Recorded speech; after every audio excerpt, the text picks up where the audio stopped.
अभी बड़ा हंगामा चला ना, और क्या मुस्कान ने नारा बुलंद किया।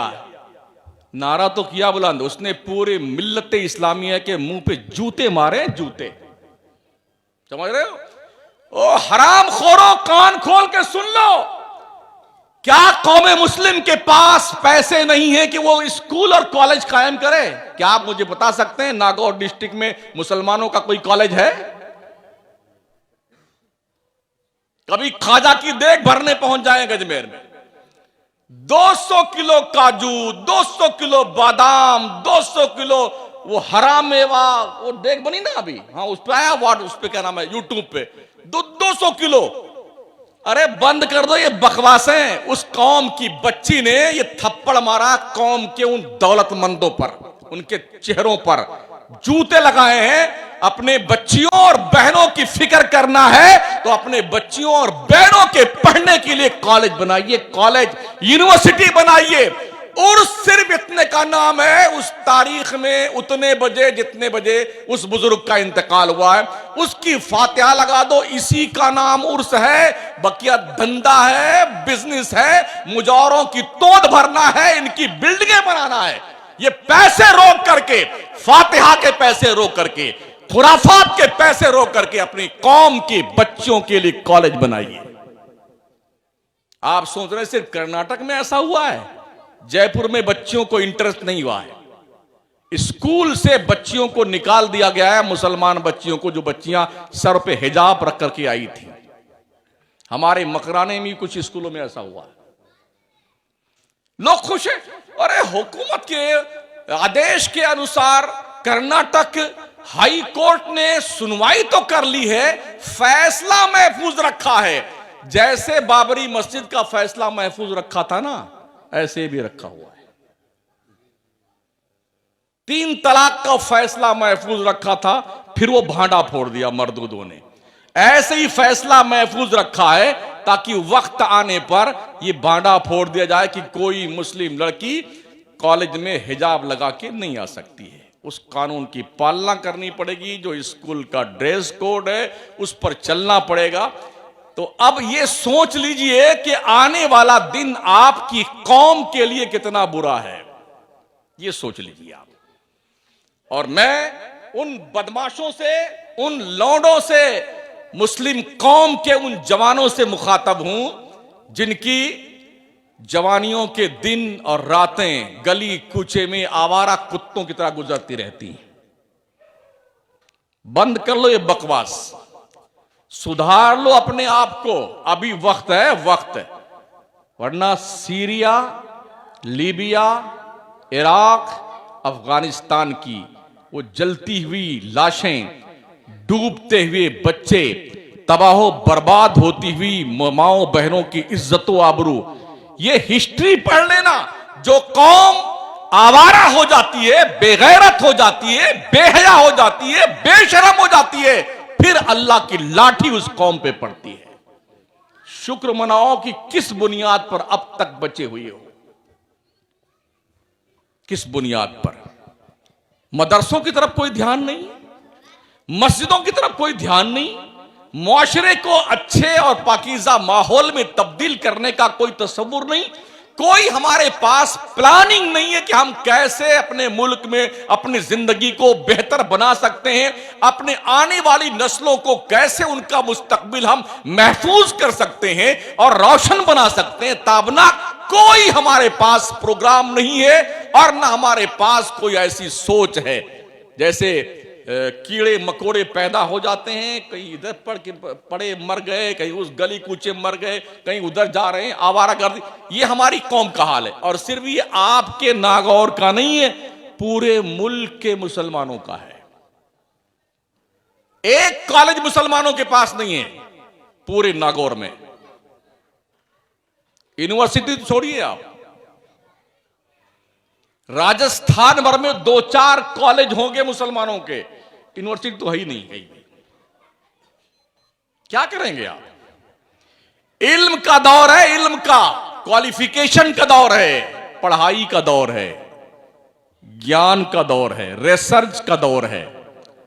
और हम ओहो पूछो मत, धोनी रमाए बैठे हुए हैं।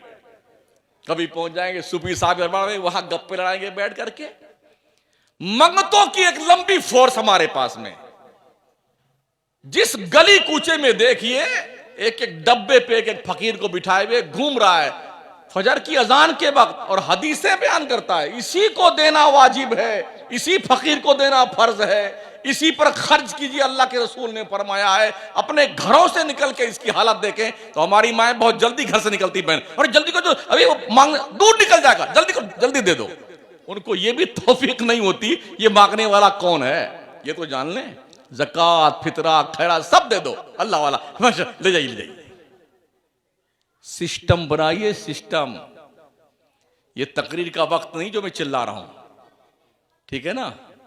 मुझे तो बहरहाल आया हूं, ट्रेन तो मुझे मिलेगी नहीं जो हमारी जिसमें हमारा टिकट बना हुआ है, उसके बाद वाली ट्रेन जो मिल जाए उससे जाएंगे। तो थोड़ा आप समात फरमा लें। पूरे राजस्थान में नहीं, पूरे हिंदुस्तान में हम इस तरह की तकरीर करने के लिए बदनाम हैं। बहुत सारे मौलवियों के चेहरे का रंग बदल जाता है जब मैं स्टेज पहुंचता हूं, इसलिए कि मैं वहीं पर हाथ रखता हूं जहां पर जख्म होता है। खाम खा एंटीबायोटिक दवा दे दे करके गुर्दा फेल करने की मेरी आदत नहीं है दर्द। हाँ, जो मर्ज है, अगर यहां मर्ज है टेबलेट से ठीक हो तो ठीक है, वरना इसको यहीं से काट दो ताकि ये नासूर न बन जाए। तो लोगों का हाजमा खराब हो जाता है बेटों का। कुछ तो स्टेज छोड़ के भाग जाते हैं और कुछ तो अरे क्यों बुलाते हो शमसुद्दीन को, तुम्हारी कब्र खोदने को बुलाते हैं शमसुद्दीन को। जिस दिन ये मौलवी सुधर गया ना, मौलवी सिर्फ 10% से 15% मौलवी ठीक है, माफ कीजिएगा सर, इसी बिरादरी का मैं भी आदमी हूं। 10 से 15% तक मौलवी काम करता और ठीक मौलवी है।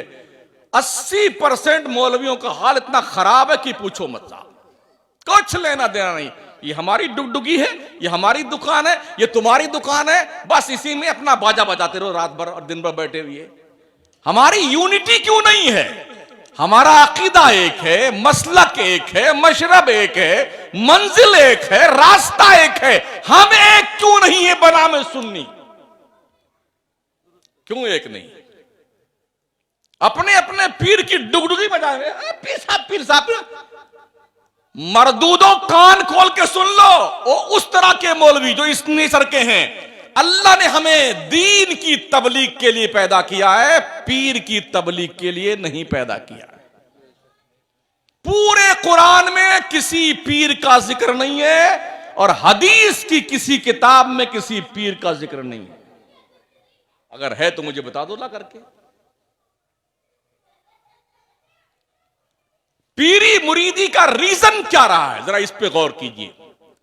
आप शुरू कीजिए सरकार हसन बसरी, बहुत दूर के गौस पाक को ले लीजिए। आप क्या करते थे ये पीर लोग?